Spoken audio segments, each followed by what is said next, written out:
Today is Tuesday, June 6th. We'll tell you about what could be a new phase of war in Ukraine, with Ukrainians reportedly putting American weapons and training into action. Also, what's shaping up to be Canada's worst wildfire season on record is now starting to impact more of the U.S. Plus, Prince Harry is becoming the first British royal to testify in court in 130 years. Apple held its first major product launch in a decade. And one movie created a worldwide shortage of paint. Those stories and more news to know in today's episode. Welcome to The Newsworthy. All the day's news in around 10 minutes. Fast, fair, fun, and on the go. I'm Erica Mandy. Thanks so much for being here. You ready? Let's do this. 15 months into Russia's invasion of Ukraine, and now the Ukrainians seem to have started their counteroffensive, hoping to retake their territory from the Russians. They've ramped up their attacks at several points along the front line. So far, the Ukrainians have not actually announced a change in strategy, and the Ukrainian military has now embraced the slogan, "Plans love silence." So far, military analysts say it looks like the Ukrainians are using some tactics they've learned from Americans, with some of the advanced weapons supplied by the U.S. and other allies. And the Biden administration says it's done everything it can to make sure this counteroffensive is successful, at least referring to Ukraine taking back their own territory. Reports say what happens next could really determine the outcome of the war. That has been a stalemate for months, with neither side making any significant gains. Though the counteroffensive is expected to take weeks. Stay tuned. Well, as expected, former Vice President Pence has formally entered the 2024 presidential race. His campaign filed the paperwork yesterday, and reports say Pence will hold a big kickoff event in Iowa tomorrow, though he's already been holding events in early voting states like Iowa, South Carolina, and New Hampshire. Today, former New Jersey Governor Chris Christie is said to be jumping into the race as well, with a campaign event in New Hampshire. That will bring the total number of Republican candidates into the double digits. Of course, some of the others include former President Trump, Florida Governor Ron DeSantis, Senator Tim Scott, and former UN Ambassador Nikki Haley. On the Democratic side, there are a couple of contenders who say they're going to challenge President Biden for the nomination, but for now at least, they're considered long shots.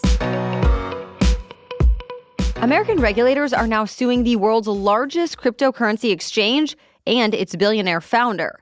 The SEC says Binance entities have, quote, engaged in an extensive web of deception and calculated evasion of the law. Specifically, it accuses the company of artificially inflating trading prices, mixing customer funds with their own, misleading investors, and more. In response, Binance said it has been cooperating with the SEC from the start, and it says it disagrees with these allegations. It also promised all user assets are safe and secure. But crypto shares still tumbled in response to this lawsuit. And this is actually just the latest legal headache for Binance. It was also sued a couple of months ago by the U.S. Commodity Futures Trading Commission for operating what the regulator called an illegal exchange. Plus, Reuters says the Justice Department is investigating the company for suspected money laundering and sanctions violations. Though for now, the cases against Binance are civil, not criminal, and Binance is still operating as normal.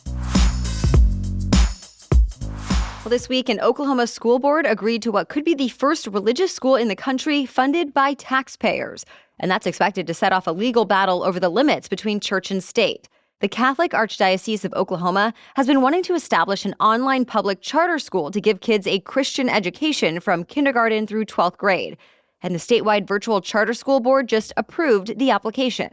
Oklahoma's Governor Kevin Stitt praised that vote, saying it will give parents more options when it comes to their child's education. But the state's attorney general says it violates state law and the Constitution. And one nonprofit organization has already promised legal action. Forecasters say this could be Canada's worst wildfire season on record. It's already seen thousands of fires this year, which have burned an area roughly totaling the size of New Jersey and Connecticut combined. And predictions suggest the wildfire risk will only get worse throughout the summer. Fires have been growing out of control in Alberta, British Columbia, and Nova Scotia. And most recently, Quebec has become a fire hotspot. All of these fires are sending thick smoke into the U.S., impacting air quality for millions of Americans from the Northeast to the Midwest and even as far south as the Carolinas. So kids, older people, and people with respiratory problems have been encouraged to limit their time outside. Next up, meteorologists say a cold front is expected to move south over the next few days, pushing that smoke-filled Canadian air even farther south and east. If you want to check the air quality where you live, the EPA, NOAA, and NASA keep up with an interactive map of data, so we'll link to it in today's episode notes. We have much more news for you still ahead, but first, a quick break for our sponsor, HelloFresh. If you're feeling stuck in a recipe rut and you want to switch things up this summer, check out HelloFresh, where you get farm-fresh, pre-portioned ingredients and seasonal recipes delivered right to your door. HelloFresh has options to please even the pickiest eaters, and I like that they have delicious but convenient meals that will help when you need dinner, like now. I recently tried their new fast and fresh options that are ready in just 15 minutes or less. For example, we made their chicken and tomato grain bowls with garlicky white sauce and lemon. It was so good. My whole family ate it up, and it felt like a breeze. So this summer, you can spend less time meal planning and prepping because HelloFresh sends you these pre-portioned ingredients that make it easier, faster, and less wasteful to make a meal at home. And by the way, Green Chef is now owned by HelloFresh, so no matter which you choose, there's something for everyone. Go to HelloFresh.com/newsworthy16 and use code newsworthy16 for 16 free meals plus free shipping. Again, go to HelloFresh.com/newsworthy16 and use that code newsworthy16 for 16 free meals plus free shipping. Today, Prince Harry is going to court. He's back in the UK because he's suing the publisher of the Daily Mirror tabloid. And for the next 2 days, he's expected to testify and face cross-examination, making him the first high-ranking British royal to take the witness stand since 1891. Harry is suing because he says journalists hacked his phone and found other illegal ways to get information about him for many years. The Mirror Group did already admit to phone hacking a few years ago and published an apology. But the company's lawyers also say Harry has no evidence that he specifically was successfully hacked and that he waited too long to sue.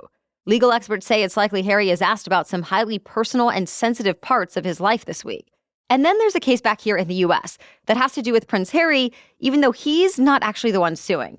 A conservative think tank filed the lawsuit against the Homeland Security Department, saying Prince Harry's visa application should be made public since he admitted to using drugs in his memoir.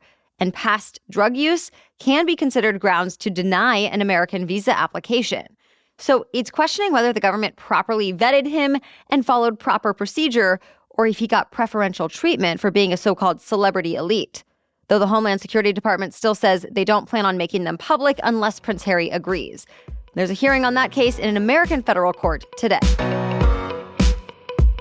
There's a slowdown happening this week at some of the busiest ports in the U.S., meaning a lot of goods coming into the country could be backed up. Disruptions are set to stretch into their 5th day today because of ongoing labor contract negotiations. About 22,000 West Coast dock workers and their employers have been negotiating for more than a year, mostly over pay. And for the last few days, some union members have decided not to come to work, or they've staged individual work slowdowns. And because of that, traffic has gotten so bad at ports along the West Coast that some terminals have been forced to shut down. And some retailers and manufacturers are rerouting their shipments, hoping to avoid a big issue with the supply chain. The National Retail Federation is asking the White House to intervene in these contract talks. But for now, the Biden administration just says it's monitoring the situation. To be continued. Well, this week, Apple unveiled its long-anticipated mixed reality headset. It's called the Vision Pro. And like some of its competitors, it blends digital displays with the real world. The Vision Pro comes equipped with 12 cameras, 6 microphones, and a variety of sensors. So users will be able to work it using just voice commands, their eyes, and hand gestures. Apple says it could be used to browse the web, read text messages, play video games, attend business meetings, or watch movies. Disney's CEO also talked up the new Apple device, saying people might be able to use it to virtually visit Disney World, interact with animated characters, or watch an NBA game as if you were sitting courtside. Apple says the Vision Pro will be available starting early next year for $3,500.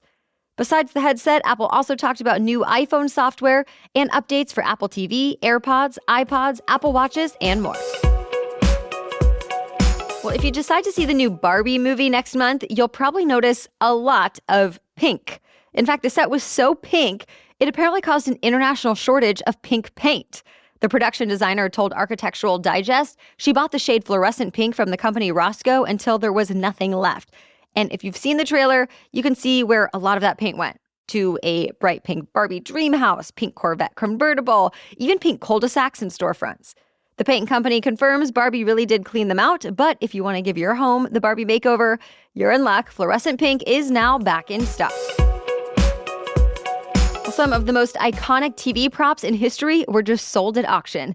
The bar from Cheers sold for $675,000. The Batman and Robin costumes worn by Adam West and Burt Ward in the 60s went for $615,000.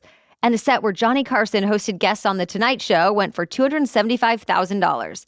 All in all, there were nearly 1,000 props offered up from just one man's collection, including scripts, costumes, and even fake mustaches. He had been building his collection for more than 3 decades in hopes of creating a museum. But that dream never came together, so he decided it was time for the pieces to go to fans to enjoy. That's it for the main news today, so now it's time for Trivia Tuesday, when we ask a different trivia question every week. But first, this episode is sponsored by Rothy's. I'm pretty picky about the shoes I buy these days because I need them to keep up with me. This summer, my family and I want to travel. We want to attend fun events like monthly concerts in the park, and of course, make time for outings with friends.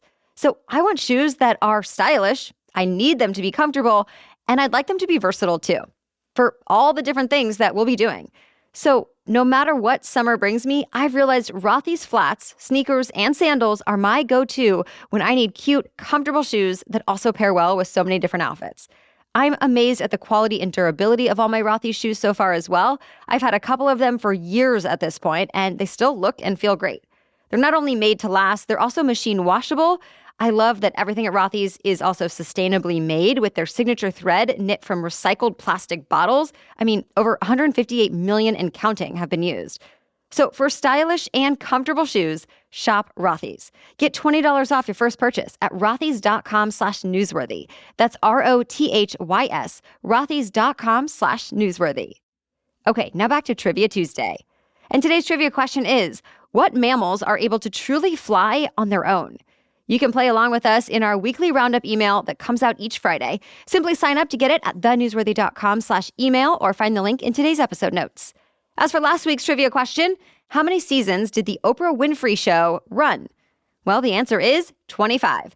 The very first episode premiered nationally in 1986, and right away, it attracted huge ratings. The Oprah Winfrey Show was one of the most famous talk shows all the way until the show came to an end in 2011.